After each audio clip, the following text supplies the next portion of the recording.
राज्यघटना संपवणार आहे का संपलेली आहे, मला तर जाणीव अशी होते किंवा संपलेलीच आहे. आणि कुणीतरी आजी माझी मेल्यानंतर तिला वाहिल्या जाणाऱ्या श्रद्धांजल्या याच्या व्यतिरिक्त मला फेसबुक आणि व्हॉट्सअपवर काही दिसत नाही, ज्याच्यामुळे मनुवादाचं काहीच अडणार नाही. तर बाबासाहेबाला सुद्धा ते आता त्या बाजूने घ्यायला लागलेले आहेत. पाकिस्तान नावाचा त्यांचा जो ग्रंथ आहे बाबासाहेबांचा, त्या ग्रंथाचा वापर करून बाबासाहेब आंबेडकर हे कसे मुस्लिम द्वेष्टे होते हे सांगण्याचा प्रयत्न चालू आहे. सर्वप्रथम संपूर्ण जगाला शांतीचा, प्रज्ञेचा, करुणेचा संदेश देणारे तथागत गौतम बुद्ध, ज्यांची आज म्हणजे काल त्या अर्थानं जयंती होती, ते गुरु रविदास, संत शिरोमणी गुरु रविदास यांच्याही विचाराला वंदन करतो.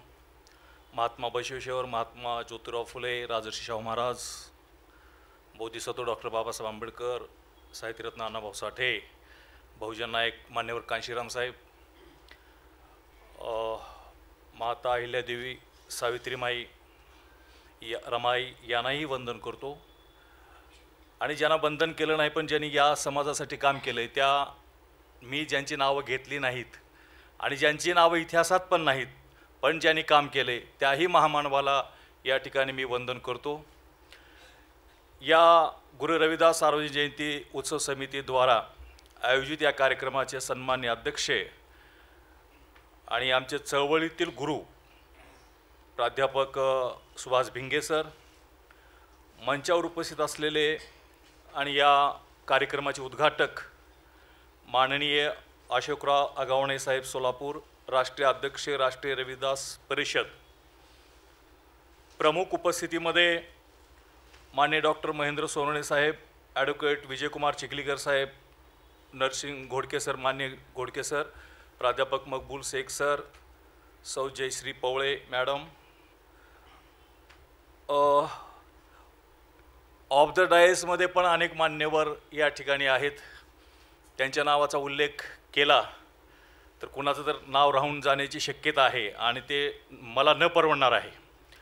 आणि म्हणून आपण सर्व सन्माननीय गण, या कार्यक्रमाचं सूत्रसंचालन करणारे खंडूजी बनसोडे सर, प्राध्यापक युवराज वाघमारे सर, ज्यांनी गाण्याने सुरुवात केली, आणि साहेबाचे लेफ्टनंट बाबूराव वाघमारे साहेब, सर्व माता भगिनी बांधवांनो, ही खऱ्या अर्थानं बहुजन समाजद्वारा जयंती आयोजित करण्यात आलेली आहे. मला असं वाटतं, मी जर रॉंग नसेल तर, की पहिली जयंती असावी जी बहुजन समाज संत रविदासाची जयंती साजरी करत आहे.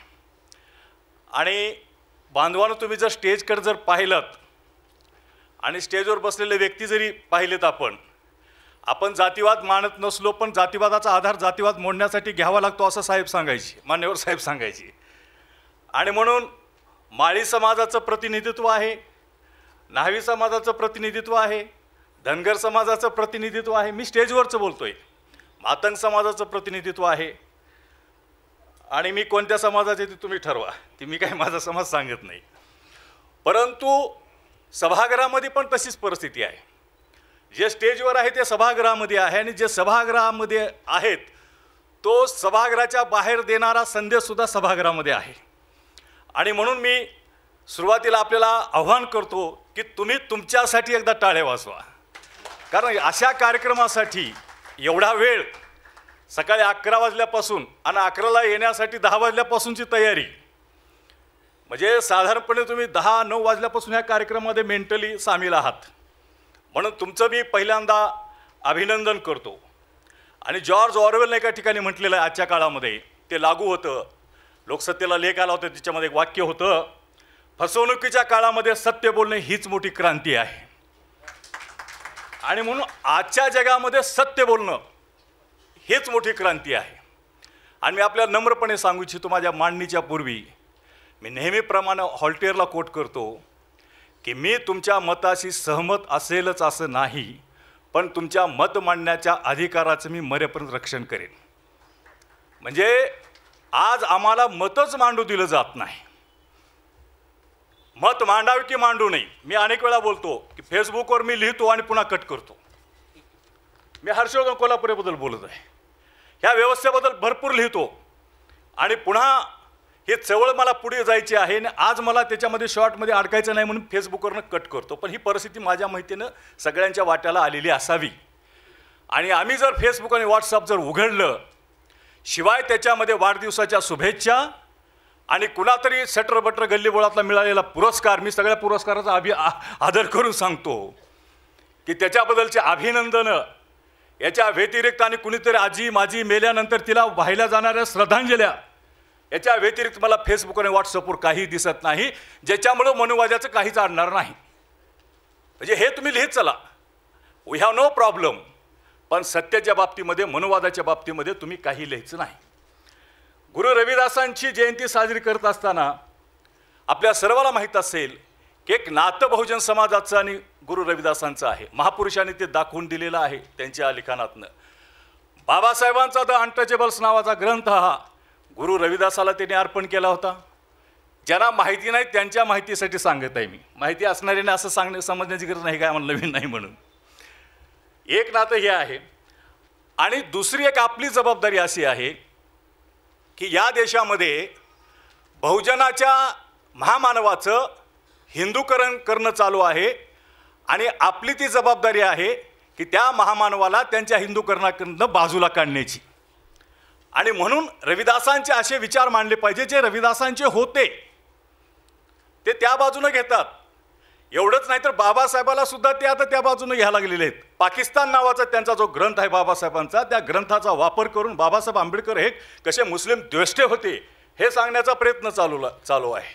म्हणजे जिथं बाबासाहेबाला सोडण्यात गेले ते, म्हणजे या पातळीवरती आपण सर्वजण या ठिकाणी रविदासांचे जे विचार आहेत ते आपण सांगितले पाहिजेत.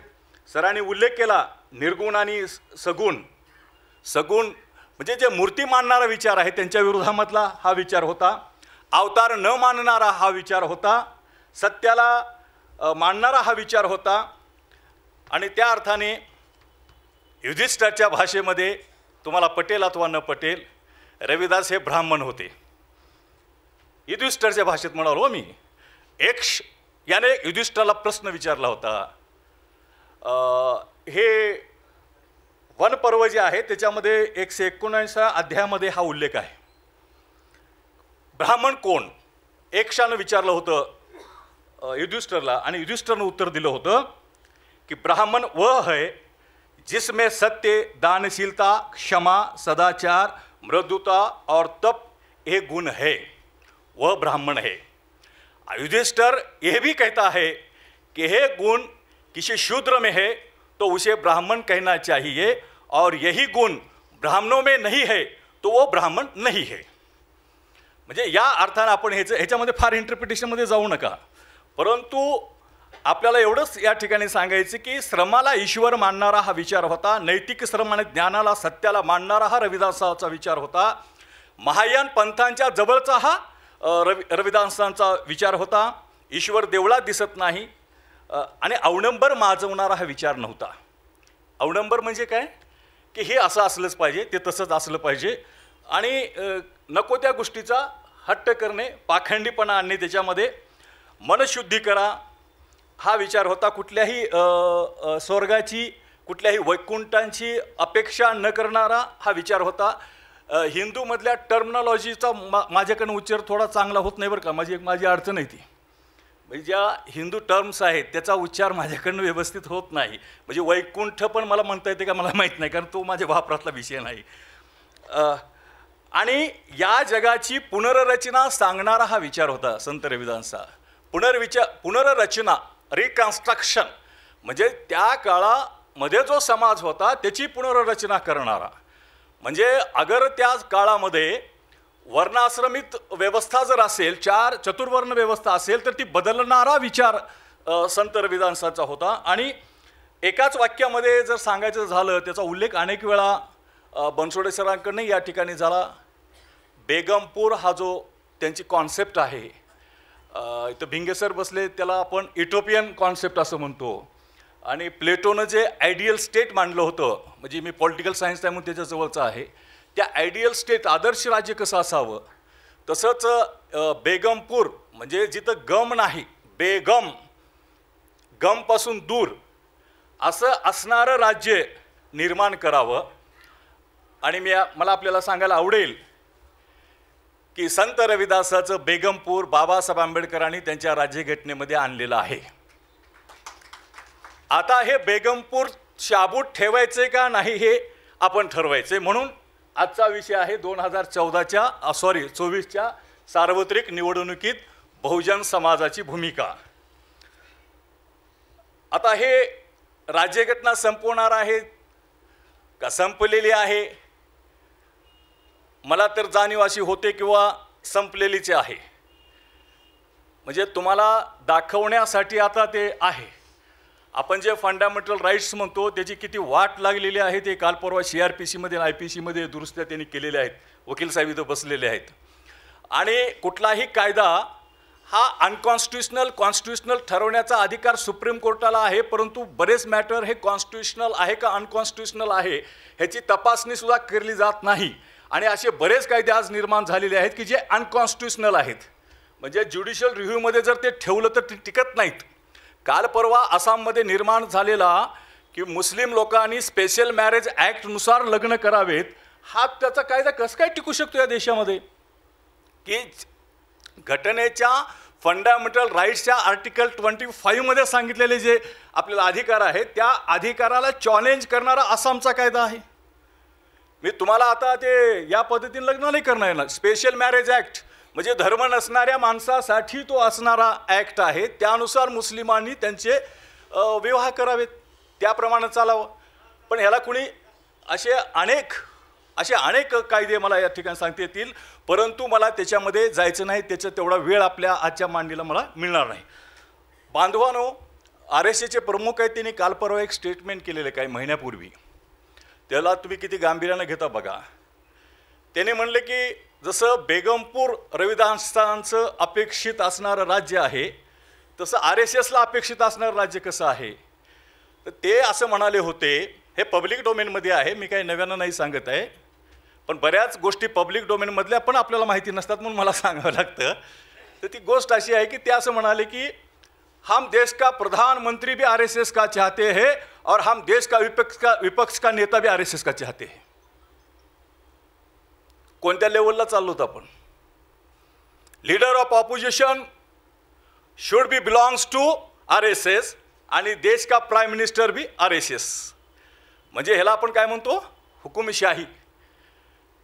म्हणजे ह्या पद्धतीचं विचार आपल्याकडे आज आलेले आहेत. अशा परिस्थितीमध्ये 2024च्या निवडणुकीची आपल्याला चर्चा करायची आहे.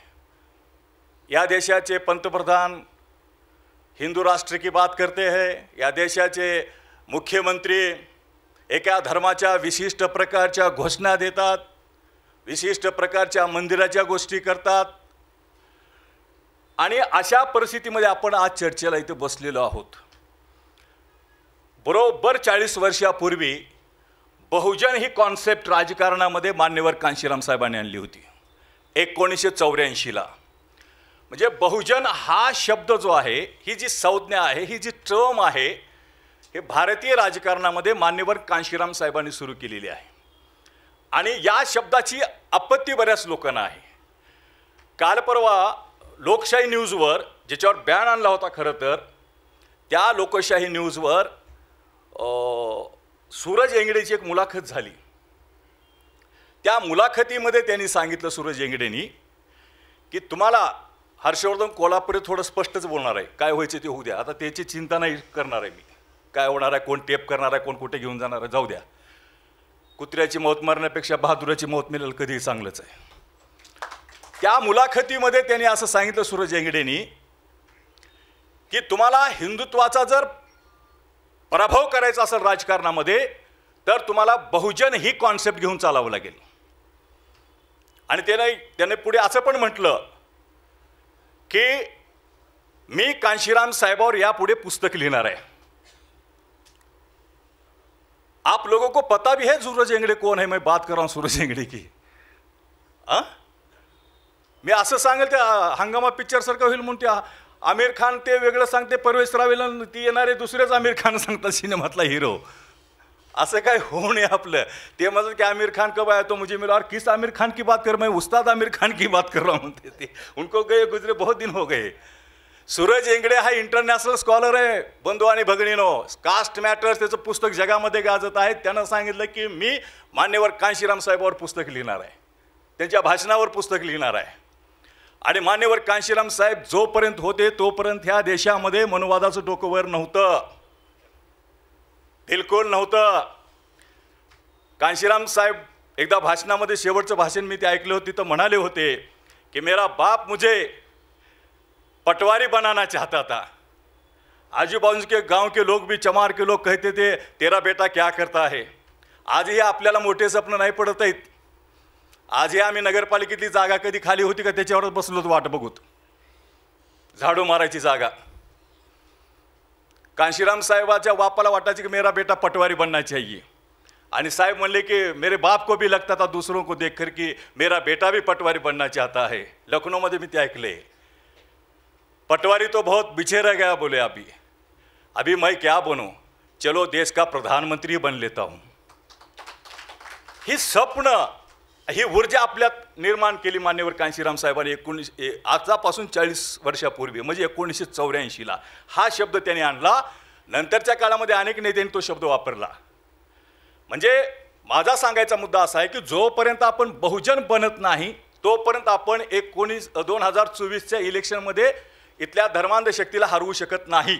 आणि म्हणून त्यांना हरवण्याची पहिली आट आपल्यावर अशी आहे, पूर्व आट अशी आपल्यावर आहे की आपण बहुजन बनलं पाहिजे, जातीच्या बाहेर आलं पाहिजे. मी एका ठिकाणी पत्रिका दिल्या रविदासाच्या, ते मला म्हणायला लागले की आता रविदासाची जयंती तुम्हीच करणार आहो का, त्यांना करू द्या जरा. म्हणजे हा जो द्वेष आहे दलितामध्ये जो दोष आहे तो आपण दूर केला पाहिजे. आणि आपल्याला सुटका करून घ्यायची असेल तर इथला चर्मकार असेल, इथला बौद्ध असेल, इथला मातंग असेल किंवा इथला न्हावी, ओबीसी सगळी समाज जी आहे बहुजन समाजामध्ये, ज्याची व्याख्या 85% साहेबांनी केलेली आहे, त्याचा वापर आपण केला पाहिजे. आणि विचारवंत प्राध्यापक, कुलगुरू हे लोक मनुवादाची भाषा करायला लागलेत. सर, मी एक कॉन्फरन्स अटेंड केली आमच्या विषयाची, राज्यशास्त्राची. तिथं राजकीय पंडित येतात, राज्यशास्त्रातले मोठे मोठे पंडित येतात भारतातले. भारताची इप्सा नावाची संस्था आहे, ती परिषद घेत असते. विद्वान भारतातले काय विद्वान मांडणी करत होते. एक कुलगुरू महिला स्टेजवर आली आणि ती म्हणाली कि हमें आज़ादी 2014 में मिली है. कुलगुरू महिला, इथपर्यंत ठीक आहे. पुढे जाऊन ते असं म्हणालीच म्हणेन, सावित्रीची लेख असती तर म्हणाला असतो. ती मनुवादाची लेख आहे म्हणून तिला म्हणालीच म्हणावं लागेल मला. ती असं म्हणाली कि मनु के बारे में लोगों में गलत फहमियाँ फैलाई जा रही है. मनु बहुत अच्छा था, इसकी माँ के बाल कटवाता था, बहुत अच्छा था, इसकी बहन को जलाया जाता था, बहुत अच्छा था, इसके जितने रिश्तेदार थे पहले महिलाएं, उनको शादी करने का हक नहीं था, बहुत अच्छा था मनु. बांधवानो, ही व्यवस्था आपल्यावर लादलेली आहे. विद्यापीठाची कुलगुरू असणारी महिला जर मनुस्मृतीचं समर्थन करत असेल तर कुठं नेऊन ठेवलाय भारत? कुठं आहे भारत? ह्याचा विचार इथल्या सुज्ञ आणि प्रज्ञावंत असणाऱ्या माणसांना करण्याची गरज आहे. आणि म्हणून आमच्यातले सुद्धा काही विचारवंत प्राध्यापक, प्राचार्य कुठंतरी कुलगुरू पद मिळतंय का, कुठंतरी रजिस्ट्रार होता येतंय का म्हणून आरएसएसच्या पायावर लोळणे घेत आहेत. कसा वाचेल देश? कुठंतरी मला पुरस्कार मिळतोय का, कुठंतरी मला हेडमास्टर पद मिळतंय का? बरोबर आहे का सर? आणि म्हणून तत्वावर आपल्याला 2024ची निवडणूक लढवावी लागणार आहे. बाबासाहेब सांगावे लागणार आहेत, रविदास सांगावे लागणार आहेत. हा समज गैरसमज आहे. लोकांना बाबासाहेब आंबेडकर माहीत आहेत, लक्षणं दिसत नाहीत मला बाबासाहेब माहिती असणारे. बाबासाहेब माहिती असणारा माणूस कुलगुरू पद घेण्यासाठी आरएसएसच्या पायावर लोळू शकतो का? बाबासाहेब माहिती असणारा माणूस छोटंसं उपप्राचार्य पद मिळण्यासाठी हांजी करू शकतो का? हेड ऑफ द डिपार्टमेंट होण्यासाठी, कुठलं तरी प्रमोशन मिळवण्यासाठी आरएसएसच्या गळाला लागू शकतो का? म्हणून वामनदादा म्हणाले होते, भीम माझ्यात होता मान माझी ताट होती, माझ्यातला भीम मेच केला उन्हा दोष देऊ कुणा, मला राग येत नाही हाच माझा गुन्हा. I do not get angry, this is my sin. What is my sin? I do not get angry. Tell me who can I blame, tell me who can I blame. म्हणजे ही अवस्था आपल्याकडे आज झालेली आहे. बरं, हे संविधान का नको आहे ना सर, का नको आहे? मला प्रश्न पडतो आणि उत्तर पण मलाच मिळतात पुन्हा. छत्रपती शिवरायांचा राज्याभिषेक या लोकांनी नाकारला होता. काय कारण होतं? कोणतं क्वालिफिकेशन लागणार होतं? MA BEd PhD काय लागणार होती का? काय क्वालिफिकेशन लागणार होतं? राजा होण्यासाठी काय क्वालिफिकेशन होतं? एकच क्वालिफिकेशन. त्याच्या मनगटात बळ असो अथवा नसो, त्याला लढाई येऊ अथवा न येऊ, तो क्षत्रिय असला पाहिजे. आणि आमच्याकडे शूद्राचा 6 फुटाचा माणूस असला, विद्वान असला तरी तो गुलामच. क्षत्रिय असला पाहिजे. आणि क्षत्रिय नाहीत म्हणून त्यांचा राज्याभिषेक नाकारला. पण बाबासाहेबाच्या राज्यघटनेमुळं काय झालं माहीत आहे का? एका दलितानं ब्राह्मणाचा राज्याभिषेक केला. KR नारायणननी शपथ कुणाला दिली? कोण होते KR नारायणन? KR नारायणन कोण होते? बाकी काही का असणार, ते दलित होते हे तर माहिती आहे ना आपणाला. आणि कुणाला शपथ दिली? AB वाजपेयींना शपथ दिली, अटल बिहारी वाजपेयी. आणि ते साधेसुधे ब्राह्मण नाहीत. वाजपेयी हा श्रेष्ठ ब्राह्मण असतो ब्राह्मणातला, ज्याला 5 यज्ञ करण्याचा अधिकार असतो. मी बघितलं एकदा डिक्शनरीमध्ये वर्गात शिकवताना वाजपेयी म्हणजे काय, इन्सायक्लोपीडियामध्ये जाऊन बघितलं तर निघाले 5 यज्ञ करणारे म्हणजे वाजपेयी. आणि त्या 5 यज्ञ करणारे वाजपेयी ब्राह्मणाला शपथ कोणी दिली? मला कोण शपथ दिली? KR नारायणन दिली. राज्यघटना चांगली वाटेल का? इथं एक आमचे कमिशनर होते औरंगाबादला, दलित समाजाचे, लातूरच्या शाहू कॉलेजमधनं गेलेले. इथं बाबासाहेब आंबेडकर पार्कवर एका नेत्यानं सांगितलं की काय व्यवस्था आली म्हणले. त्या दलिताच्या कमिशनरने एक देशमुख ठेवला म्हणले बाहेर पाणी द्यायला. आमच्या विद्यापीठामध्ये वाघमारे सर, जातीवाद किती आहे बघा. दलिताचा अधिकारी झाला, त्याच्यावर तक्रार केली जाते. का आणून ठेवला म्हणले आमच्या नशिबाला, त्याला हात येऊ का म्हणून जावं लागते म्हणले आम्हाला. ज्याचे मायबाप आमच्याकडे घराकडे गुरंढोरं वळायचे, त्या माणसाला आता दरवाजा उघडून आत येऊ का साहेब म्हणावं लागते. हे राज्यघटनेनं दिलं. आणि कोणती व्यवस्था पाहिजे आहे ना. राज्यघटना आल्यानंतर आज सुद्धा लातूरमध्ये चर्मकार समाजाचं मला माहीत नाही, त्या जरा हाय कॉलनीमध्ये राहतात, पण तिथले मातंग समाज आणि बौद्ध समाज म्हणा किंवा महार समाज म्हणा, मला तुमच्यापैकी बसलेलं कोणीही आज 2024ला फेब्रुवारीमध्ये माझी जात सांगितल्यानंतर मला आदर्श कॉलनीमध्ये रूम मिळवून द्यावी. आज म्हणतोय सर मी 2024मध्ये मला घर बांधण्यासाठी मला रूम पाहिजे होती. म्हणून मी एकाला विचारलं, माझ्या पोराचा जवळचा मित्र, एकदम जवळचा एका ताटात जेवणारा, ते म्हणलं काका तुम्हाला मिळेल म्हणला. आणि त्यानं घरी जाऊन आईला सांगितलं, ती आईनं विचारलं कोण आहे ते, असे आहेत. नाही आम्हीच बांधकाम करणार आहोत म्हणले, नाही रूम. 2024च्या घटना आहे सर ह्या. कोणती व्यवस्था पाहिजे आहे ना. मी आजूळमध्ये 1 वर्ष काढलेलं आहे खेड्यामध्ये. काय वाक्य ऐकायला मिळायची, चांबाराचा बाल्या, महाराचा शिव्या, वारकाचा पक्या, बिरू धनगर. आता काय आहे, इंजिनियर नामदेव साहेबाच्या घरी जायचं आहे, इंजिनियर DN शिंदे साहेबाच्या घरी जायचं आहे, महेंद्र सोनवणे साहेबाच्या घरी जायचं आहे. आवडेल का? आता पुन्हा आपल्याला विचार करायचा 2024मध्ये आपल्याला चांबाराचा बाल्या आणि महाराजा शिव्याकडे जायचं आहे का इंजिनियर नामदेव साहेबाकडे जायचं आहे? तुम्ही ठरवा. आणि देवाची पूजा करून हेवणार नाही, माफ करा मला.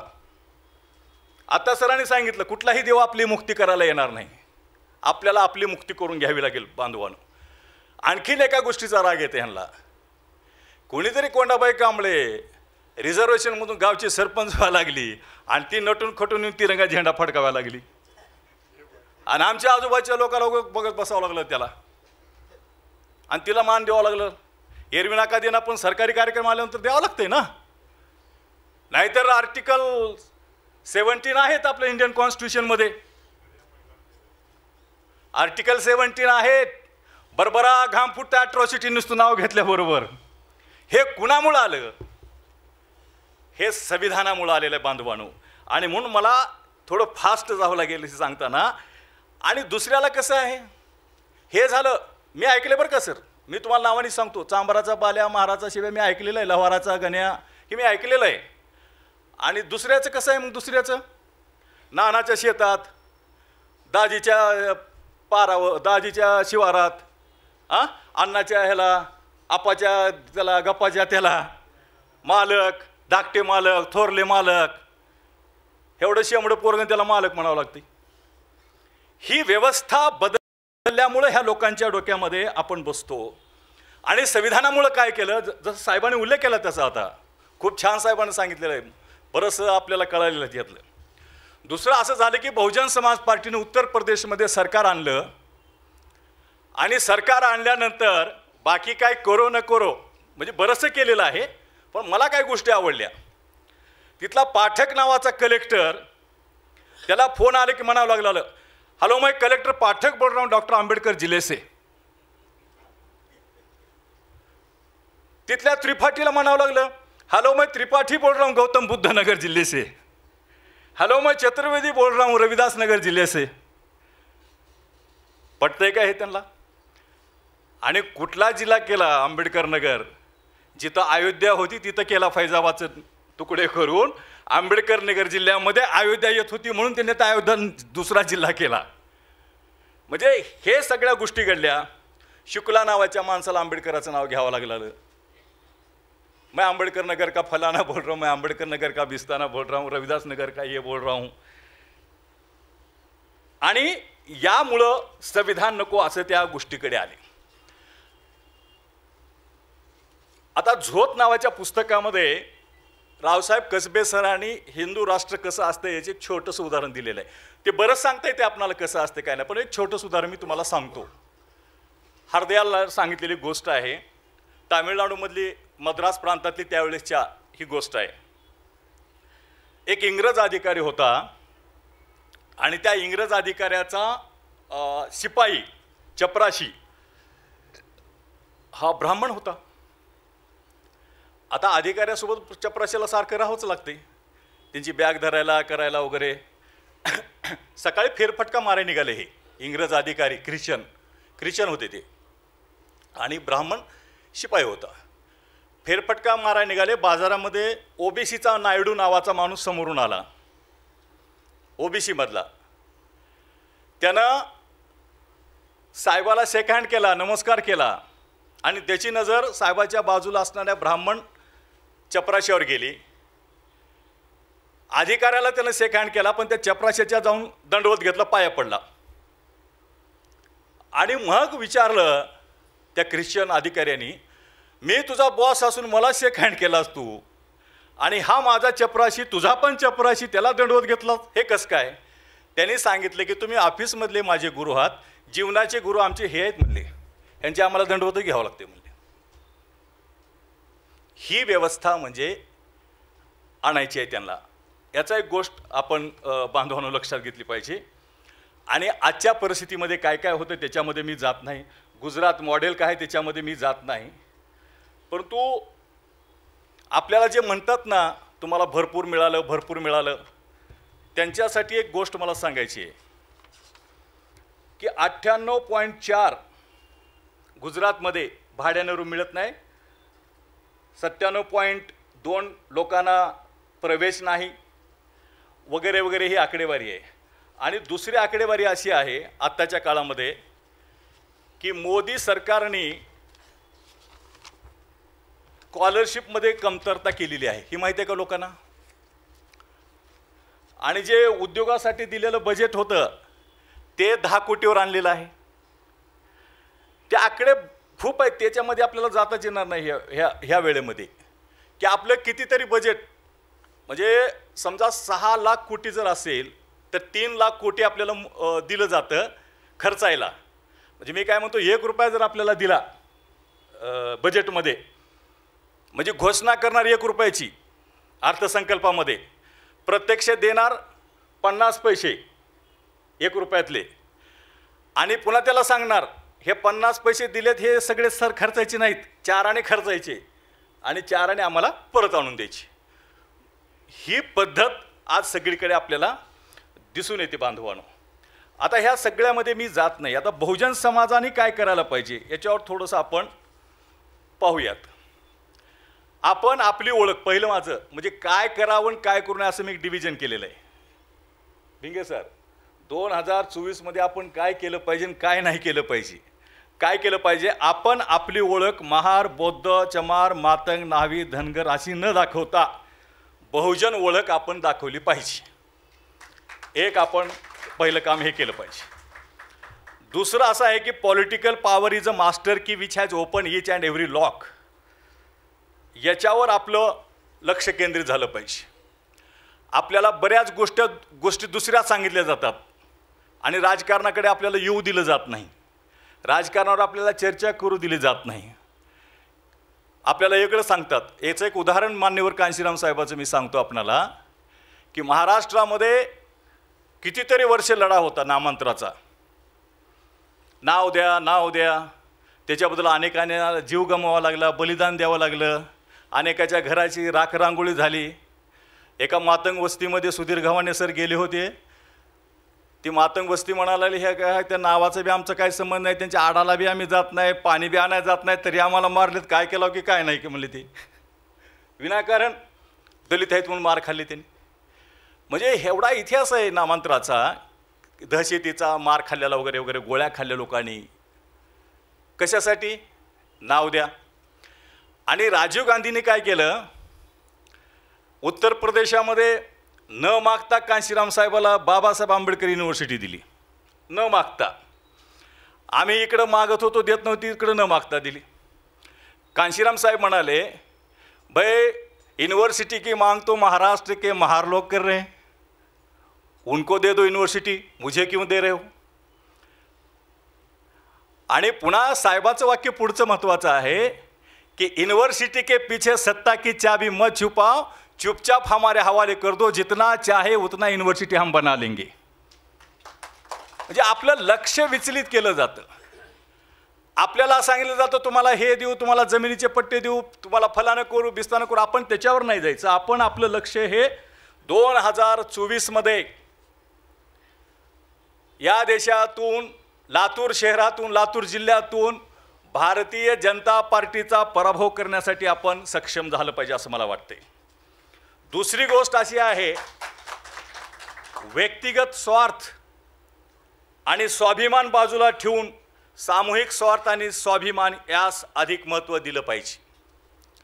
मी जसं म्हणालो, व्यक्तिगत स्वार्थ म्हणजे काय, हर्षवर्धन कोल्हापुरेला बाबासाहेब आंबेडकर महाविद्यालयाचा प्राचार्य करणे व्यक्तिगत स्वार्थ.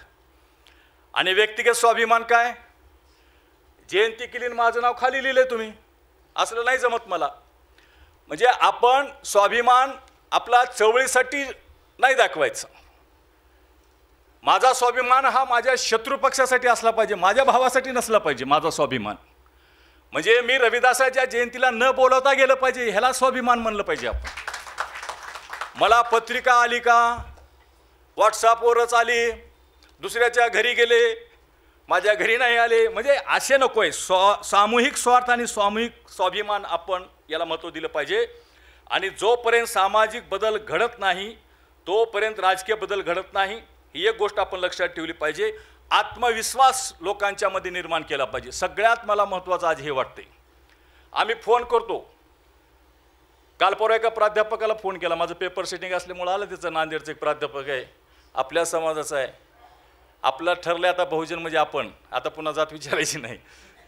त्यानं पुन्हा मला म्हणाले की वा काय हारतंय मोदी, काय तुम्ही त्याला हरवितो, ही भाषा सुरू झाली.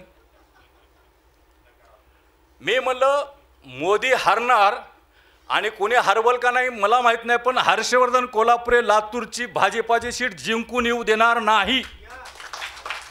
बाकीच्या लोकांचं मला नाही माहिती आहे. आत्मविश्वास लोकात निर्माण केला पाहिजे. आणि हे साहेबाकडे खूप चांगली स्ट्रॅटेजी होती आत्मविश्वास निर्माण करायची. साहेब एकदा इलेक्शनला थांबले आणि साहेब इलेक्शनला, साहेब म्हणजे कांशीराम साहेब, हे समजून चला तुम्ही. मी कुण्या लुंग्या सुंग्याला साहेब नाही म्हणत आहे मी. साहेब व्ही पी सिंगाच्या विरोधात लढायची, मोठ्या मोठ्या माणसाच्या विरोधात लढायची इलेक्शनला, बाय इलेक्शनला वगैरे. मायावतीच्या विरोधामध्ये रामविलास पासवान 4थ्या क्रमांकाला गेलो तो डिपॉझिट जप्त झाला. तुम्ही त्याला रामविलास पासवानला खूप मोठा समजता हरिद्वारमध्ये. कांशीराम साहेब कुणाच्या विरोधात उभा राहिले? राजीव गांधीच्या विरोधात उभा राहिले.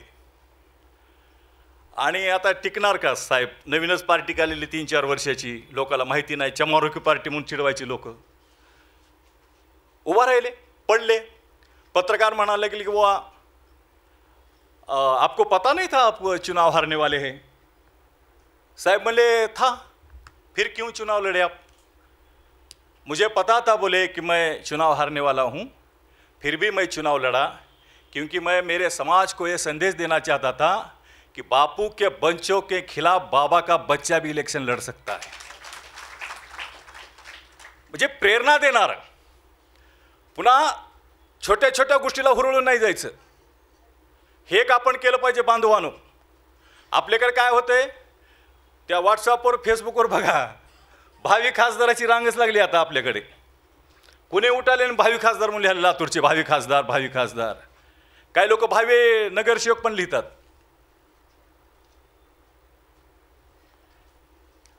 साहेबाला असाच एक माणूस गेला, चंद्रशेखरच्या काळातली गोष्ट आहे. चंद्रशेखर जेव्हा PM झाले ना, त्या काळातली गोष्ट आहे. त्याचं म्हणाले की मैं होने वाले डेप्युटी प्राइम मिनिस्टर से बात कर रहा हूँ. आता बघा किती खुशी होईल लोकांना. मला जर कॉलेजमध्ये येऊन कोण म्हणणार आहे की तुम्ही भावी प्राचार्य आहात, मला खूप आनंद होतो. कोणी म्हणाला मग तुम्ही भावी कुलगुरू आहात, प्रकुलगुरू आहात, आता हे असं म्हणलं की आपण खुश होतो ना. तसं आमतौर पर हर किसी को खुश होना चाहिए. साहेबाला म्हणलं की मैं होने वाले भावी डेप्युटी प्राइम मिनिस्टर से बात कर रहा हूँ. साहेबाने म्हणले की बीच में डेप्युटी क्यों लगाता है? आपलं लक्ष क्लिअर असलं पाहिजे, आपण विचलित नाही झालं पाहिजे. लक्ष विचलित करणाऱ्या अनेक गोष्टी घडतात, आपल्या अवतीभोवती घडतात. आणि आपण थोडासा स्वाभिमान ज्याला मी म्हणालो तो पण पाळला पाहिजे. सर आपल्याकडे काही नियुक्त्या होतात, त्यांचे नाव नाही घेत आहे मी. नियुक्त्या झाले की आपले लोक 4-5 लोक जातात त्याच्या दारावर, त्या नेत्याच्या हार घेऊन. स्वतःचे पैसेच, लेकराच्या बिस्किटाला पैसे देत नाहीत, पण ते हाराला पैसे कुठून आणतात? मोठाला बुके घेणार, साहेबाला शोभला असा. साहेबाला द्यायचं मग त्यांना शोभला पाहिजे ना, आपल्या अवकात असू वगैरे नसू. ते बुके घेऊन जाणार, त्यांच्याच घरी जाणार त्यांची कुठे तर निवड झाल्यावर, आणि स्वागत करणार आणि लिहिणार खाली फलाण्या फलाण्या साहेबाची निवड झाल्याबद्दल फलाण्या फलाण्याने अभिनंदन करताना व्हॉट्सअपवर आपल्याच फोटो, आपल्याच ग्रुपवर. ठीक आहे. काही दिवसानं ह्याची निवड झाली. मला वाटलं आता ती साहेब ह्यांच्या घरी येईल. आता ह्यांची निवड झालेली आहे ना, हे जे गेले होते मी लक्ष ठेवूनच होतो. हे अशा गोष्टीवर मी लक्ष ठेवतो. प्रतिक्रिया देत नाही पण बघतो मी लाईक करत नाही, बघत नाही, पण बघत असतो फेसबुक, व्हॉट्सअप. आता मला वाटलं आपल्या माणसात झाली निवड, कशी तर येतील ती माणसं. परत हाच बुके घेऊन गेला त्यांच्या घरी. यायला पाहिजे होतं कोणी त्यांनी, पण हाच गेला आणि खाली लिहिलं साहेबांनी संधी दिल्याबद्दल साहेबाचे आभार मानायला. कुठे आहे स्वाभिमान आपला? म्हणजे अशा ज्या गोष्टी आहेत, अशा गोष्टीपासून आपण हे झालं पाहिजे, शहाणं झालं पाहिजे, आपल्यामध्ये शहाणपण आलं पाहिजे. आमचे ते BSP मध्ये एक नेते होते MR खान, ते नेहमी गोष्ट सांगायची. सर ते MR खान वेगळे, BSPतले MR खान वेगळे, ते जनता दलातले खानसाहेब वेगळे. तर ते काय म्हणले की मुर्गी को हम दाना डालते हैं, नहीं होते हा काव कॉक कॉक करके, मुर्गी आती है दाना नहीं मिलता चली जाती है. आपण दाणे टाकतच नाही, त्याला खेळवायचं असतं. आणि फिर से बोलते कॉक कॉक कॉक कॉक, मुर्गी आती है दाना नहीं मिलता वापस चली जाती है. तीसरी बार भी ऐसा होता है, चौथी बार मुर्गी नहीं आती. 2 किलो की मुर्गी, 50 ग्राम का उसका दिमाग, उसको समझ में आता है हमको ये चूतिया बना रहे हैं. हमारा 6 फीट का शरीर, 100 किलो का भजन 1 किलो का भेजा फिर भी समझ में नहीं आ रहा है, सामने वाला बेवकूफ बना रहा है.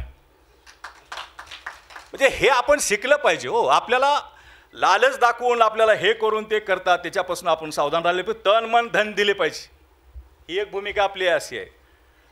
साहेब तुम्ही म्हणालात गरीब आहेत, पण साहेब म्हणायचे की मेरा समाज अगर 1 रुपया भी एक चाय की कीमत देता है तो मेरे पास करोड़ों रुपए जमा हो जाते हैं. निर्धनों से धन इकट्ठा करके धनवानों से मुकाबला करना है, साहेबाचं वाक्य होतं. हे अचंबित करणारं वाक्य आहे, पटणार आहे का? निर्धनों से धन इकट्ठा करके धनवानों से मुकाबला करना है. आम्ही ऑगस्ट महिन्यामध्ये रॅली काढली, एका प्राध्यापकाकडे गेलो पैसे मागायला.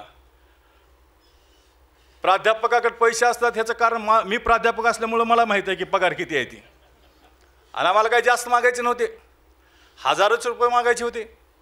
ते मी सांगत बसणार नाही 20% द्या म्हणले बाबासाहेबांनी फलाने वगैरे, ते किती टक्के. मी सरकारला 4 लाख द्यायला तयार आहे पण समाजाला 4 रुपये द्यायला तयार नाही, हा भाग वेगळा. तर तो प्राध्यापक म्हणाला एकाजवळ, त्या हर्षवर्धन कोल्हापूरला त्या घोडके सरला कोण सांगितलं तोंडवरी करून हे परिवर्तन यात्रा काढायचं, पैसे ना विषय खिशात कशाला काढायची यात्रा. म्हणजे आमच्या पैशात खिशात असले तर आम्ही करायचं, समाजाच्या जीवावर नाही करायचं असं त्याचं म्हणणं आलं. पण साहेबाचं असं म्हणणं होतं की तन मन धन दिलं पाहिजे, आणि म्हणून ते सांगितलं मी तुम्हाला की निर्धनों से धन इकट्ठा करके धनवानों से मुकाबला करना आहे.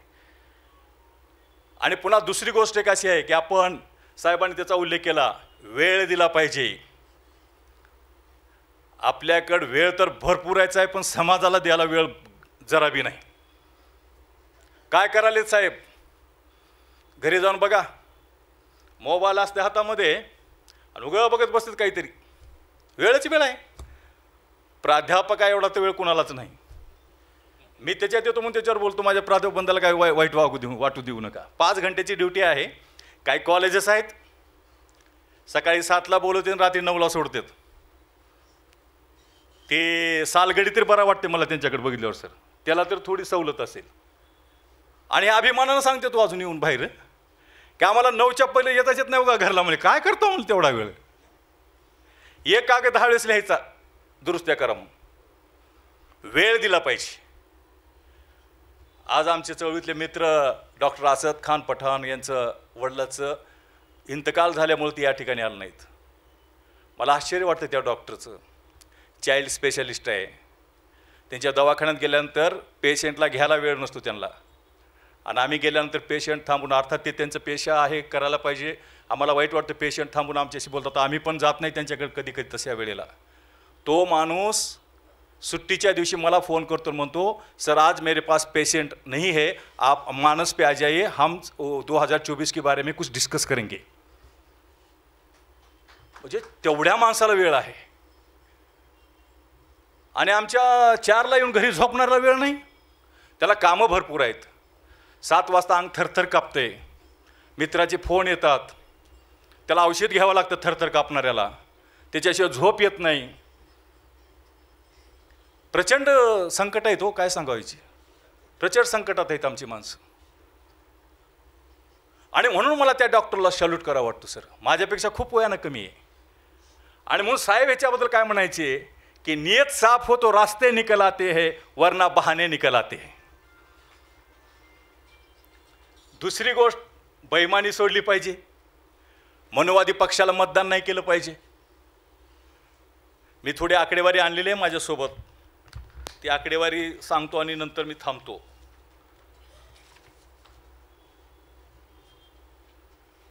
महार समाजाचं लातूर लोकसभेला 13% मतदान हे भारतीय जनता पार्टीला आहे, आणि 23% मतदान भारतीय जनता पार्टीला हे बौद्ध समाजाचं आहे.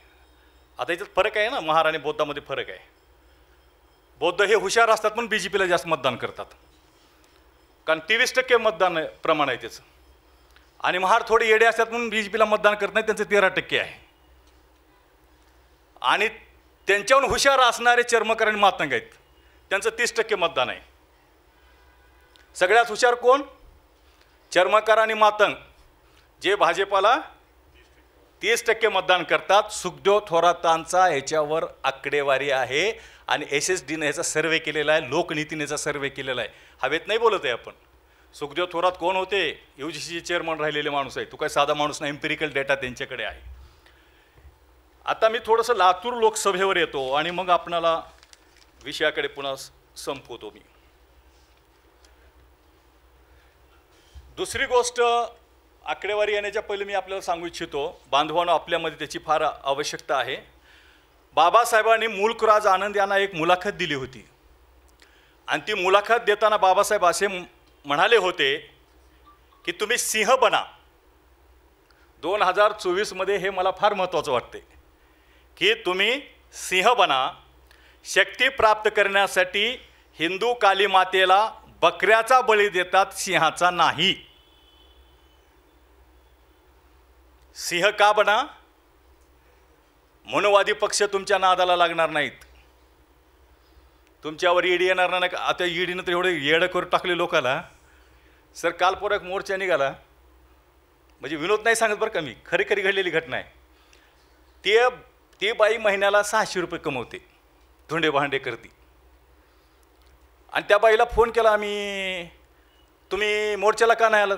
नाही नाही, ती मोदी ईडी मागे लावावं लागले म्हणले आमच्या. ही घडलेली घटना आहे सर. म्हणजे कशा प्रकारचे लोकांमध्ये मेसेज गेलेत. आता तिला घर भागणं तिचं, तिच्याकडे कशाला ईडी येईल? पण तिनं मोर्चात गेले की ईडी मागे लागते, ही तिच्या डोक्यात बसवले. हा मुद्दा लक्षात घ्या तुम्ही. म्हणजे तुम्ही मोदी सरकारच्या विरोधामध्ये बोलात की तुमच्या मागे ईडी लागणार आहे, तुम्ही DRD जरी असलात तरी. म्हणजे अशा प्रकारचं हे भयावह वातावरण तयार झालेलं आहे. म्हणून मी आपल्याला म्हणालो की सिंह बना. सिंह बनल्यानंतर वाटेला कोणी येत नाही. बळी बकऱ्याचा दिला जातो, सिंहाचा नाही. बनणार का नाही मग सिंह? लय हळूच आवाज उलाला, सिंहाचा एवढा आवाज असते काय? दुसरी गोष्ट, रुसोला एक कोट मी या ठिकाणी करतो. जीन जॅक रुसो, तो माझ्या विषयाचा आहे आणि मला आवडीचा विचार होता माझ्या. जॉन स्टुअर्ट मिल आणि जीन जॅक रुसो मला खूप आवडतात. रुसोचं एक वाक्य असं आहे बांधवांनो, मी नेहमी सांगतो, ते ऐकलं असेल अनेक लोकांनी. I prefer liberty with danger than slavery with peace किंवा पीस विथ स्लेवरी. मुझे खतरों के साथ आज़ादी पसंद है, शांति के साथ गुलामी पसंद नहीं है. काय काय लोकांवर किती आहे. आणि हे काही सर केवळ इतिहासात महापुरुष नाही आहेत. आज 2024ला काही महापुरुषाच्या लेवलचे लोक आहेत, त्यांचा इतिहास लिहिला जाईल महापुरुष म्हणून 50-60 वर्षानंतर.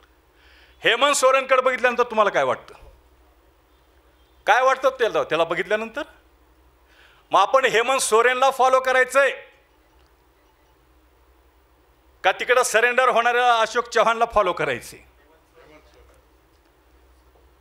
आणि हा हेमंत सोरेन एकटे नाही आहेत. पी चिदंबरम साहेबाला किती तकलीफ झाली, तरी ते इंडियन एक्सप्रेसमध्ये लेख लिहायचं थांबवत नाहीत. तुम्ही इंडियन एक्सप्रेस काढून बघा. आपल्या इंग्लिशचं तसं फार मैत्री असल्यामुळे तुम्ही बघतच असाल. पण पी चिदंबरम यांना ज्यावेळेस पोलिसांनी अटक केली, किती उड्या वगैरे मारल्या, काय काय केले, काय कॅमेरे चालले. आमच्या दलित महिलेची बलात्कार होताना त्या हाथरसमध्ये कॅमेरे कुठं गायब होते माहीत नाही, पण चिदंबरम साहेबाच्या घराच्या किती अवतीभोवती कॅमेरे होते, किती उड्या मारल्या गेल्या. चिदंबरम साहेबांनी सांगितलं की if anybody ask me to choose between liberty and life, I choose liberty. असे माणसं आहेत 2024मध्ये. ज्या राहुल गांधीला हर्षवर्धन कोल्हापुरेनं एक वर्ष 52 आत्तापर्यंत काँग्रेसला मतदान दिलेलं नाही, पण 2024मध्ये इंडियालाच मतदान करणार आहे. आत्तापर्यंत मी दिलेलं नाही हे पण सांगतो मी. राहुल गांधीला 58 घंटे ईडीनं बसून ठेवलं होतं. तुम्ही बघितलं असेल. मध्ये काय चालू असेल माहीत नाही, उगं बसले बी असतील थंडगार. मध्ये काय चालू चौकशी आपल्याला माहीत नाही, पण 58 घंटे. मला जर शिवाजीनगरहून नुसता फोन आला, मी शिवाजीनगरचा PI बोलतो, कोल्हापुरे सर म्हणल्यावर कोल्हापुरे सर हादरून जातात. नुसता PIचा फोन येऊ द्या कॉन्स्टेबलचा. 58 घंटे. RSSच्या विरोधामध्ये बोलल्याबद्दल अनेक ठिकाणी खटले. हे लोक कोण आहेत? I prefer liberty with danger than slavery with peace म्हणणारे लोक आहेत. यांचा आदर्श आपण घेणार आहोत की नाही? आणि म्हणून बेटोल्ड ब्रेख्त नावाचा एक विचारवंत आहे, ज्याला उद्धव कांबळे यांनी कोट केले मार्क्सवाद आंबेडकर दलित नवे आकलन नव्या दिशा नावाच्या पुस्तकामध्ये. त्याच्यामध्ये असं म्हणतात, हे महत्त्वाचं आहे आपल्यासाठी, आजचे लोक परिवर्तन घडवून आणणार असल्यामुळे आणि परिवर्तन घडवून आणण्यास तेच सक्षम असल्यामुळे आजच्या जगाचे विश्लेषण व मूल्यमापन केवळ आजचेच लोक करू शकतात. Do you get my point? ह्याचा अर्थ कळाला का तुम्हाला? आजचे लोक म्हणजे आपण 2024 मध्ये मतदान करणारे लोक. आजच्या काय समस्या त्या आज आपण शोधलं पाहिजे, इतिहासामध्ये नाही शोधलं पाहिजे. त्यांचा आदर्श जरूर घेतला पाहिजे महामानवाचा. पण तो कुणी मध्ये येऊन म्हणणार पुन्हा बाबासाहेबांनी काँग्रेस जळतं घर म्हणलं होतं. सर, मी बाबासाहेबांचे ग्रंथ वाचलेत. बाबासाहेबांच्या विचाराची दोन पद्धती आहेत. एक प्रासंगिक विचार असतात, भाषणात केलेले काही कोट असतात, ते तत्कालिक त्या काळापुरते असतात. चिरकाल टिकणारे त्यांचे विचार ग्रंथामध्ये असतात. ग्रंथामध्ये आपण विचार घेतले पाहिजेत. म्हणून हे कसं आहे, आजच्या परिस्थितीमध्ये आज आपण विश्लेषण केलं पाहिजे. आज बाबासाहेब आंबेडकर असते तर अशी कल्पना करून तुम्ही विचार केला पाहिजे. आज रविदास असते तर, आज अण्णाभाऊ असते तर, असा विचार करून आजच्या परिस्थितीचं विश्लेषण आपण केलं पाहिजे. ते निर्णय आपण घेतला पाहिजे. परिस्थितीची सबब पुढे करून, नीट ऐका बांधवांनो, परिस्थितीची सबब पुढे करून आपण परिवर्तनाचा आणि कृतीचा जबाबदारी टाळावी एवढी परिस्थिती प्रतिकूल कधीच नसते. किती महत्त्वाचं वाक्य आहे सर हे. त्यांनी काय म्हटलंय? परिस्थितीची सबब पुढे करून आपण परिवर्तनाचा आणि कृतीची जबाबदारी टाळावी एवढी प्रतिकूल परिस्थिती कधीच नसते. म्हणजे आपण जे म्हणतो ना, आपकी बार 400 पार, काय हे गेला ते गेला, परिस्थिती आपल्याला बिलकुल प्रतिकूल आहे, आपण कसं करणार, अशी प्रतिकूल परिस्थिती कधीच नसते असं त्यांनी त्या विचारवंताला कोट करून सांगितलेलं आहे.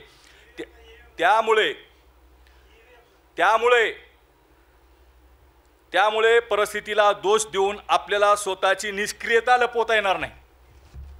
माझा मुद्दा काय चाललाय? ईव्हीएम म्हणून घरात बसून जमणार नाही हो बांधवांनो. व्हॉट्सअप करता का ईव्हीएम म्हणून? काय करा त्या ईव्हीएम साठी? आहे का दम तुमच्यामध्ये? ईव्हीएम फोडायचा आणि बाहेर यायचा?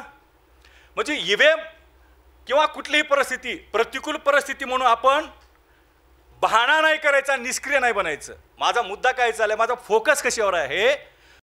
माझा फोकस तुमच्या निष्क्रियतेवर आहे. म्हणजे काहीतरी कारण सांगून असं होऊ शकत नाही म्हणून त्याच्यापासून दूर राहायचं, निष्क्रिय राहायचं, हे निष्क्रियता नसली पाहिजे.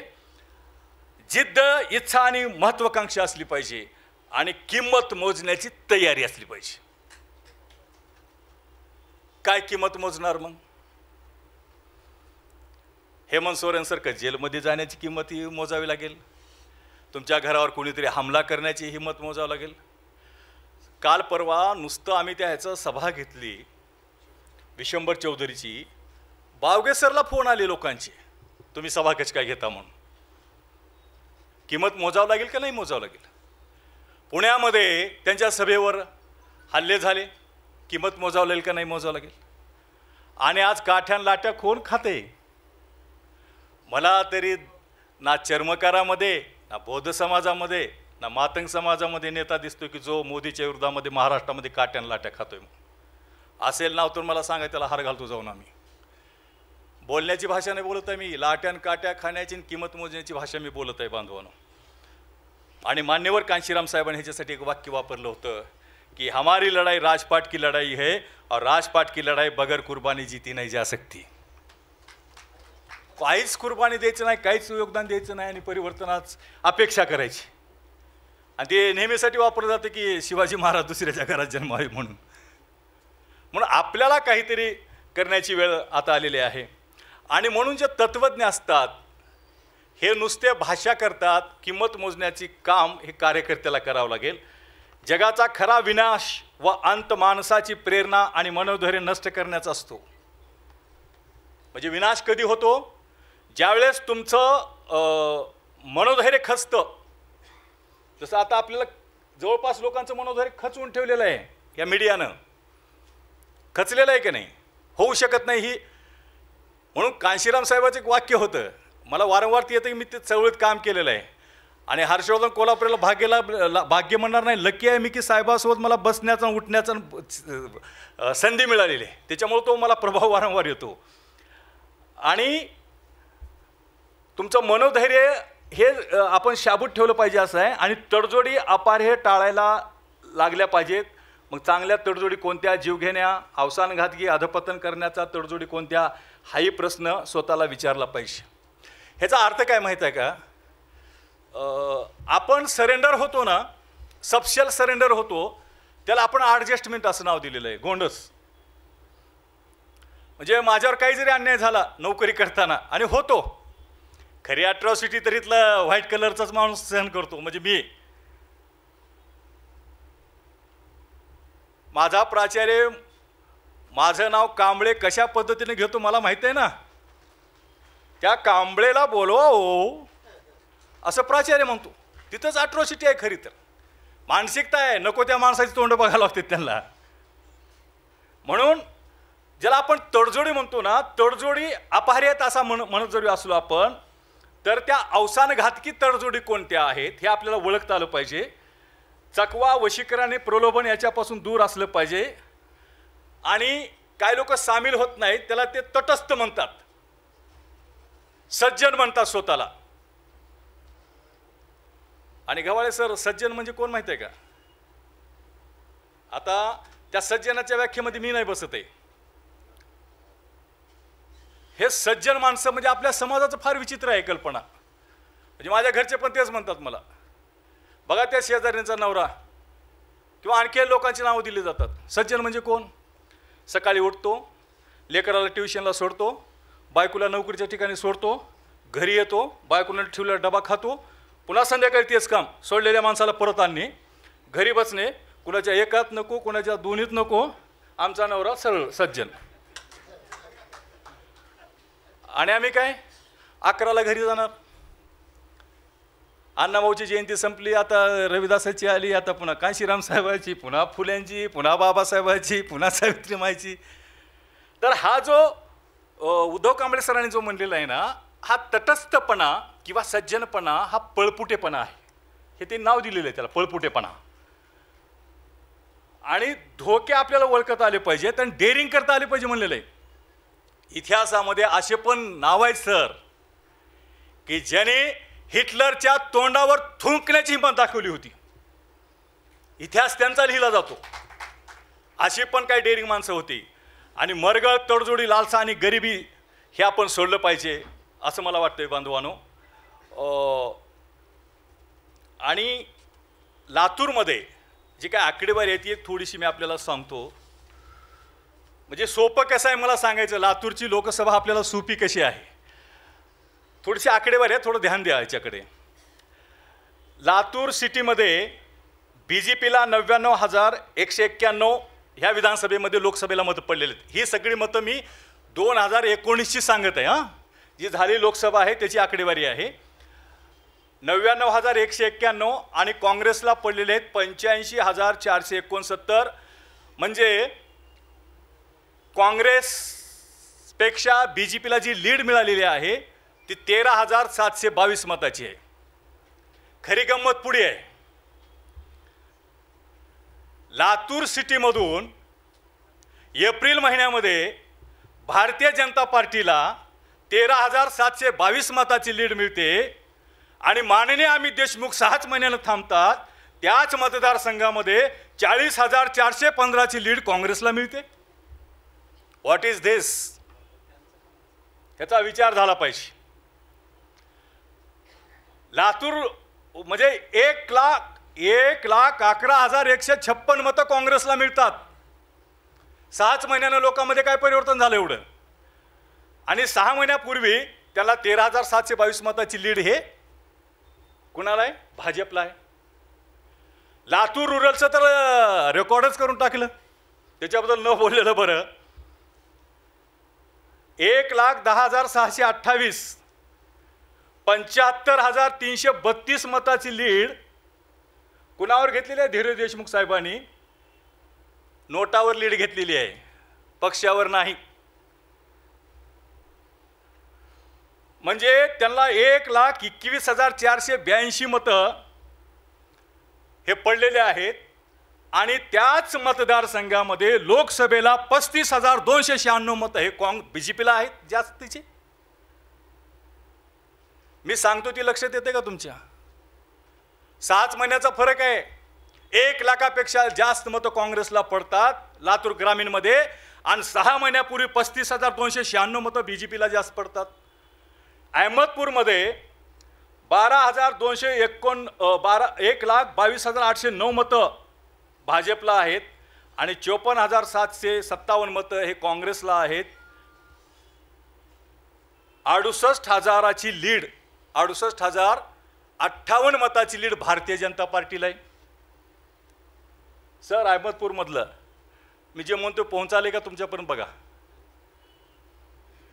68,000ची लीड अहमदपूर हे भारतीय जनता पार्टीला श्रंगारे साहेबाला देते आणि राष्ट्रवादी काँग्रेस म्हणण्यापेक्षा भाजपाच्या विरोधामध्ये मतं 6 महिन्यानंतर 29,191 आहेत.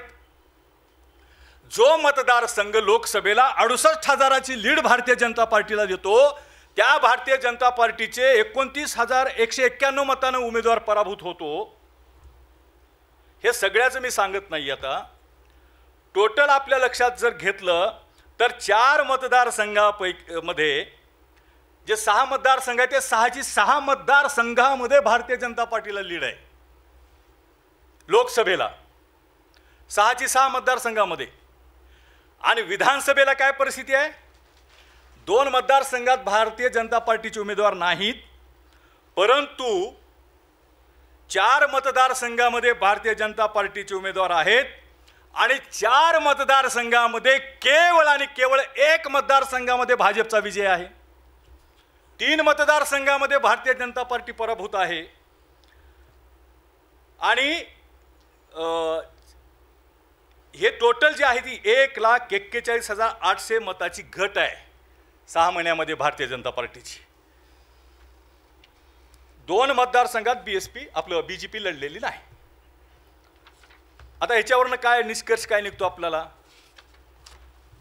निष्कर्ष एक निघतो की भारतीय जनता पार्टीचं लातूर लोकसभेमध्ये केडर नाही. पहिला हा निष्कर्ष आपण लक्षात घेतला पाहिजे, कारण केडरची मतं फुटत नाहीत. दुसरा निष्कर्ष आपण असा लक्षात घेतला पाहिजे की बहुजन समाजाची लोकसुद्धा बेजबाबदारपणे मतदान करतात. म्हणजे मी जसं सांगितलं 23% आणि 13%. तिसरा निष्कर्ष असा निघतो आणि हा निष्कर्ष माझ्या दृष्टीनं फार महत्त्वाचा आहे बांधवांनो,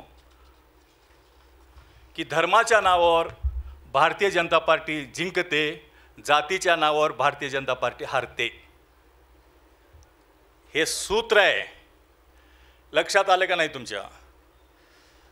धर्माच्या नावावर, आय रिपीट अगेन, माझं हे फार महत्त्वाचं निष्कर्ष आहे. धर्माच्या नावावर भारतीय जनता पार्टी जिंकते, जातीच्या नावावर भारतीय जनता पार्टी हारते. हे लातूर लोकसभेमध्ये नाही तर कर्नाटकामध्ये सुद्धा सिद्ध झालेलं आहे. कर्नाटकामध्ये काँग्रेसनं बहुजन चळवळीवर मंडल कमिशनवर इलेक्शन आणलं, कारण जो नारा एकेकाळी मान्यवर कांशीराम साहेब द्यायचे की जिसकी जितनी संख्या भारी उसकी उतनी भागीदारी, आज हा नारा कोण देत आहे? कोण देत आहे आज हा नारा? कुणाला माहीत असेल तर सांगा. यस, माहीत आहे कुणाला तरी. मला वाटलं कुणालाच माहीत नाही की जिसकी जितनी संख्या भारी उसकी उतनी भागीदारी हा जो नारा आहे मान्यवर साहेबाचा, हा नारा राहुल गांधी देत आहे. आणि म्हणून कर्नाटकामधले जे इलेक्शन आहे ते सुद्धा भारतीय जनता पार्टी हारलेली आहे, आपल्याला हे लक्षात येतं बांधवांनो. आणि म्हणून 2024चं जे इलेक्शन आहे आता येणार लातूर लोकसभेमध्ये, तो बहुजन शब्दाला तुम्ही अंडरलाईन करा. आणि आपण विषय पण तसाच ठेवलेला आहे. तुम्ही बहुजन समाजाची भूमिका, आपण असं नाही म्हणालो की चर्मकार समाजाची भूमिका, बौद्ध समाजाची भूमिका, न्हावी समाजाची भूमिका, कारण त्याच्यानं हारणार नाही. ते हारणार आहेत कशामुळं? बहुजन समाजाची ही आयडेंटिटी तयार केल्यामुळं ते हारणार आहेत. बांधवानो, तुम्हाला मी शेवटचं सांगतो आणि थांबतो. माझ्या हातामध्ये एक रिसर्च पेपर आहे, हा मी लिहिलेला आहे. म्हणजे मोठेपण सांगायचं नाही, ह्या विषयाच्या अनुषंगाने आहे म्हणून तो आणलेला आहे मी. हे जे वातावरण तयार केलेलं आहे ना, की 400 पार 300 पार, म्हणजे 35% मार्क घेणाऱ्या पोराने म्हणावं की मी नीटच्या तयारीमध्ये आहे म्हणून. नीटचा फॉर्म कधी भरायचा आहे, त्याला त्याचं स्वतःचं नाव लवकर लिहिता येईना इंग्लिशमध्ये. तशी अशी अवस्था ही झालेली आहे. आणि ह्याने काय करून ठेवलेलं आहे, ह्याची एक आकडेवारी मी तुम्हाला सांगतो आता स्पष्टपणाने, की आपल्याला इंडिया जरी म्हणत असलो, म्हणजे माझ्या पेपरचा निष्कर्षच तो आहे, समजा आपण इंडिया जरी म्हणत असलो तरी त्या इंडियामध्ये कुठला पक्ष आला काय गेला काय फारसा फरक पडणार नाही. परंतु ह्या इंडियामध्ये काँग्रेसची भूमिका फार महत्त्वाची आहे. काँग्रेस जिंकली तरच इंडिया जिंकणार आहे, हे माझं स्वतःचं मत आहे. आणि माझा साधासुद्धा पेपर नाही, ह्या पेपरला अवॉर्ड मिळाला बरं का परिषदेमध्ये. माझं मोठेपण नाही सांगत आहे मी. ह्याला राज्यशास्त्र परिषदेनं अवॉर्ड दिलेला आहे उत्कृष्ट पेपर म्हणून, एक्सलंट रिसर्च पेपर म्हणून. तर ह्याच्यामध्ये मी जे आकडे सांगितलेत, काँग्रेस का म्हणतो मी, त्याचं कारण असं आहे, आमचे काय हितचिंतक आहेत, हर्षवर्धन कोल्हापुरे काँग्रेसचा दलाल झाला म्हणतात. मी पहिलं सांगितलं की माझा स्वाभिमान घाण पडला तरी चालेल, परंतु इंडिया जिंकली पाहिजे, हे माझं महत्त्वाचं वाक्य आहे. हर्षवर्धन कोल्हापुरेचं स्वाभिमान इथं महत्त्वाचा नाही. त्याला कोणी काँग्रेसचा दलाल म्हणा, नाही तर अजून काय म्हणायचं म्हणा, तुम्हाला लकलाभ, परंतु इंडिया जिंकणार लातूरमधून, ह्याच्यासाठी आम्ही काम करणार. आता काही आकडेवारी आहे माझ्याकडे. काँग्रेस आणि भारतीय जनता पार्टी यांची नेक टू नेक फाईट जी आहे ती 209 जागावर आहे. हे आपण नीट लक्षात घेतलं पाहिजे. म्हणजे भारतामधल्या लोकसभेच्या 209 जागा अशा आहेत जिथं फक्त भारतीय जनता पार्टी आणि काँग्रेसचाच मुकाबला आहे. आपण जर इंडिया अलायन्स म्हणत असलो तरी पण. आणि हे जे पर्सेंटेज आहे हे 38.48 आहे. म्हणजे 209 जागेमध्ये कोण जिंकणार आहे तो सत्तेमध्ये राहणार आहे. मग त्याच्यामध्ये मध्य प्रदेश आलं, त्याच्यामध्ये राजस्थान आलं, त्याच्यामध्ये गुजरात आलं, त्याच्यामध्ये हरियाणा आलं. हे सगळे प्रदेश जिथं 209 जागा आहेत. आणि 42 मतदारसंघ असे आहेत की जिथं प्रादेशिक पक्ष आणि काँग्रेस यांची लढत आहे. पार्शियली दुसरे पक्ष आहेत, म्हणजे BJP पण पार्शियली आहे त्या ठिकाणी, परंतु मुख्य लढत जी आहे रिजनल पार्टी, जसं आंध्र प्रदेश आहे की तिथं BJPची लढत नाही आहे काँग्रेससोबत, पण तेलुगू देशम आणि तिथलं आताचं नवीन तयार झालेलं ते YSR काँग्रेस, म्हणजे तिथं BJP नगण्य आहे पण तिथं काँग्रेस आहे. असे काही प्रदेश आहेत जिथं BJP नाही, दुसरे रिजनल पार्टी आहेत आणि काँग्रेस आहे. जसे तेलंगणा आहे. आता तेलंगणामध्ये पण पूर्वीची TRS ना आताची BRS, आणि त्या BRSला पुन्हा TRS केलं काँग्रेसनं. म्हणजे तो एक पक्ष असा आहे. त्या जागा ज्या आहेत त्या 42 जागा आहेत आणि त्याचं प्रमाण 7.73 आहे. Regional party versus BJP versus INC, म्हणजे अशा जागा 38 आहेत. 38 जागा कोणत्या आहेत की जिथं भारतीय जनता पार्टी पण आहे, काँग्रेस पण आहे आणि रिजनल पार्टी पण आहे. म्हणजे त्रिकोणी मुकाबले आहेत. त्याच्यामध्ये ओडिसाचा आपल्याला उल्लेख करता येऊ शकतो, हरियाणाचा आपल्याला उल्लेख करता येऊ शकतो, जम्मू काश्मीरचा आपल्याला त्या ठिकाणी उल्लेख करता येऊ शकतो. आणि हे प्रमाण 6.9 आहे. आणि जिथं इंडिया व्हर्सेस इंडिया असं एक लढाई आहे, इंडिया व्हर्सेस इंडिया, म्हणजे ते काँग्रेसचे मित्र आहेत आणि पुन्हा ते त्या प्रदेशामध्ये त्यांच्या विरोधात लढणार पण आहेत. म्हणजे लेफ्ट पार्टी ज्या आहेत ह्या काँग्रेसच्या सोबत आहेत, इंडियामध्ये आहेत. परंतु केरळमध्ये काय आहे, तिथं BJP नाही, तिथं लेफ्ट व्हर्सेस काँग्रेस अशी लढाई होणार आहे. किंवा मग पंजाबचं आपल्याला उदाहरण घेता येईल. आता पंजाबच्या ज्या 13 जागा आहेत ह्या आपमध्ये आणि काँग्रेसमध्ये लढाई होणार आहे. तिथं भारतीय जनता पार्टी नसल्यासारखी आहे. ह्या दोघांनी मिळून त्याला आउट केलेलं आहे, इलेक्शनमधूनच आउट केले. काँग्रेसला आणि आपनं BJPला इलेक्शनमधूनच आउट करून टाकलं पंजाबमध्ये. म्हणजे असं जे प्रमाण आहे 56% आहे. म्हणजे माझा जो मुद्दा आहे की 56 ठिकाणी काँग्रेसची उपस्थिती आहे, की ती काही ठिकाणी भाजपच्या विरोधामध्ये आहे, काही ठिकाणी रिजनल पार्टीच्या विरोधामध्ये आहे, काही ठिकाणी त्यांच्या अलायन्सच्या विरोधामध्ये आहे. म्हणजे 56% हे प्रमाण किती आहे, निश्चितपणे 50% पेक्षा जास्त आहे ना. याचा आपण विचार केला पाहिजे. याच्यामध्ये जे आहे आता याच्यामध्ये माझा असा अंदाज आहे की 209 जे मतदारसंघ आहेत त्या ठिकाणी इंडिया अलायन्सचा फायदा होणार आहे काँग्रेसला. जे काय 1% अर्धा टक्का जे मतं घेतली जायची ते आता काँग्रेसच्या बाजूने पडतील आणि 209 ठिकाणी मी काय भविष्यवेता नाही आहे, पण तू लहर अशी नेक टू नेक नसते सर. लहर आली की लहरच येते. आणि आपण ज्या पद्धतीनं न्याययात्रा बघत आहोत त्या पद्धतीनं काँग्रेसची राजस्थान, मध्य प्रदेश, छत्तीसगड या ठिकाणी लहरच येणार आहे. आणि हे घाबरलेले आहेत, हे मनुवादी पक्ष जे आहेत ते घाबरलेले आहेत. म्हणून ते त्यांचा तो किती त्यांचा जातीवाद आहे. आता सर पक्षाचे तिकीट वाटायचा अधिकार त्या प्रदेशाच्या प्रदेशाध्यक्षाला असतो का उपमुख्यमंत्र्याला असतो? हां, PTOवर सकाळी मी जेवण करताना बातमी बघितली. महाराष्ट्रातल्या लोकसभेच्या तिकीट वाटपासाठी चर्चेसाठी देवेंद्र फडणवीस दिल्लीत आणि चंद्रशेखर बावनकुळे गल्लीत. आणि ते काय सांगत राहणार, ते मोदी पुराण सांगत राहणार आणि पुन्हा म्हणतात छोटे छोटे पक्ष फोडा, त्याला आपले पदाधिकारी बनवा. हे काम ह्यांना दिलेलं आहे आणि चर्चा करायचं काम त्यांना दिलेलं, ते ठरवणार. कधी कधी मला शरम वाटते हो, हे बोलतात आणि ह्यांच्या अवतीभोवती जी महाग बसले असतात ना सहाय्यक कलाकार, किती मोठे नेते होते सर एकेकाळी ते. हे बाईक देताना ह्यांच्या डाव्या बाजूला उजव्या बाजूला उगे आपला चेहरा दिसा म्हणून केविलवाणी उभा राहतात बाजूला. ह्यांची बाईक बघताना, त्या फडणवीस साहेबाची बाईक बघताना, हे आपले महाराष्ट्रातले आटके पार झेंडा गाजवणारे बारीक बारीक चेहरे करून उभा असतात आजूबाजूला. काय अवस्था केलेली आहे याची. आणि याचा पण आपण विचार केला पाहिजे. यामुळं शेवटी माझा निष्कर्ष असा आहे बांधवानो, एक 2-4 निष्कर्ष मी आपल्याला सांगतो.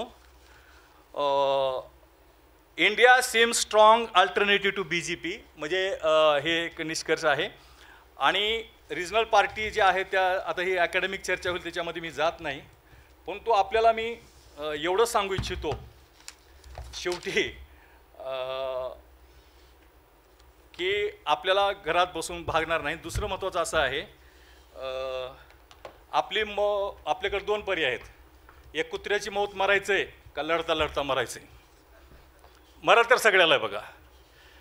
शेवाळे साहेब तुम्हाला एक सांगतो मी, माझा जर मित्र BJP जरी असला, तो बौद्ध समाजा जरी असला, तर मनुवादी व्यवस्था आल्यानंतर त्याला काय ब्राह्मण करणार आहे काही व्यवस्था? वा तू आमचा झेंडा घेतलास, लय चांगलं केलास, आता तुला आम्ही काय मोठे पद देणार आहे का त्याला? आणि शिक्षा काय फक्त मलाच मिळणार आहे का?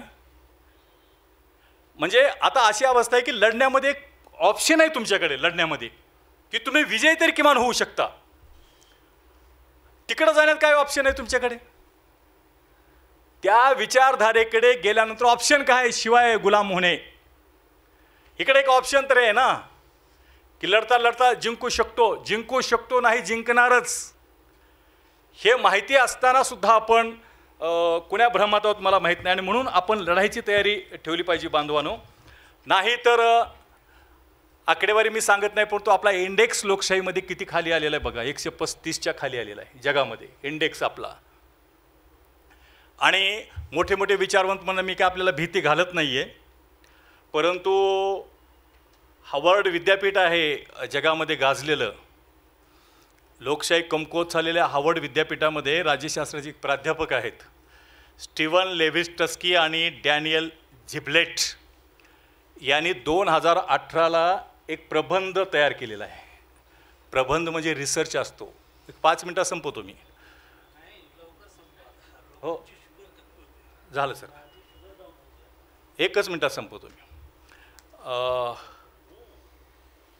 हाऊ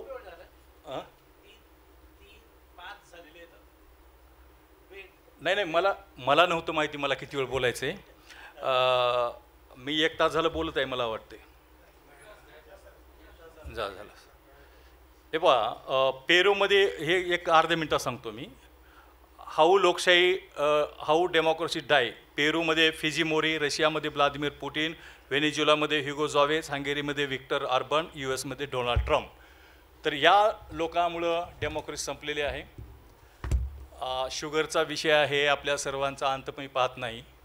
परंतु जाता जाता मी आपल्याला अपील करेन की आपल्याला अनेक अशा सभा घ्याव्या लागतील आणि येताना आपण थोडंसं तयारीनं पण आलं पाहिजे. मी 4 वाजेपर्यंतच्या तयारीनं आलो होतो, तर आपला 4 पण कार्यक्रम गेलेला आहे.